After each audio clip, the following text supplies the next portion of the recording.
Isang magandang umaga po ng Huwebes sa inyong lahat. Latest weather update po muli tayo September 7, 2023. So wala pong bagyo ngayon or wala rin pong namumuong sama ng panahon sa loob po ng ating Philippine Area of Responsibility.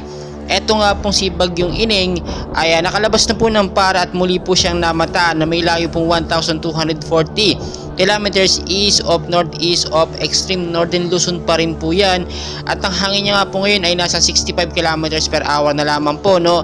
At malapit pa rin po sa sentro na may bugso pong pumapalo sa 85 kilometers per hour pa northwestward po ang kilos na may bilis pong 20 kilometers per hour. So wala po tayong dapat ipag-alala, no, dahil ngayon po wala pong bagyo sa loob ng PAR. Pero kung titignan po ninyo, meron pong panibagong nabubuong active low pressure area dito nga po halos katabi o sa may kanan mismo ang banda nito nga pong si Typhoon Ining. Ito po ngayong nabubuong active low pressure area na ito ay may lakas pong 35 kilometers per hour. At makikita nyo naman, mahina talaga ito at walang direktang epekto sa ating bansang Pilipinas. So tignan nyo mabuti yung lakas nitong si Bagyong Ining at makikita nyo 65 na lang siya ngayon, pero tumaas nga siya actually kung titignan natin, dahil nung nakaraan lang, no, ay nung umaga lang o kahapon lang ay pumalo po siya, no, sa 35 kilometers per hour. Napakahina na po nun at medyo lumakas siya from 35 to 65 kilometers per hour.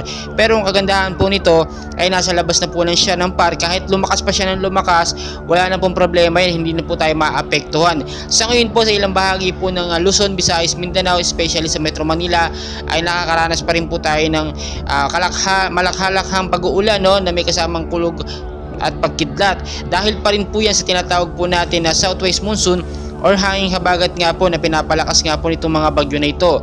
At dahil nga po sa hanging habagat na ito, bigyan po nabubuo yung tinatawag natin na cloud cluster or mga active low pressure area na posible pong maging bagyo.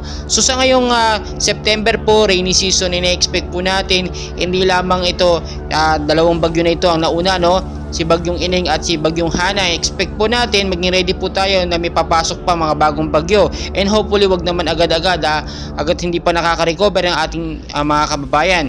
So maging ready lang po tayo, maging handa tayo anumang oras, dahil never and ever po natin mape-predict ang galaw po ng bagyo. Pabago-bago po yan, no, lalo na po ang direksyon niya. Akala natin diretso lang, yung pala palapit na o palanpol na pala sa ating bansa, no. Kaya maging mapanuri tayo at maging maingat. Patuloy ko po kayong i-update, and please huwag niyong kalimutan mag-like and subscribe for more weather updates. Maraming salamat po and magandang araw po.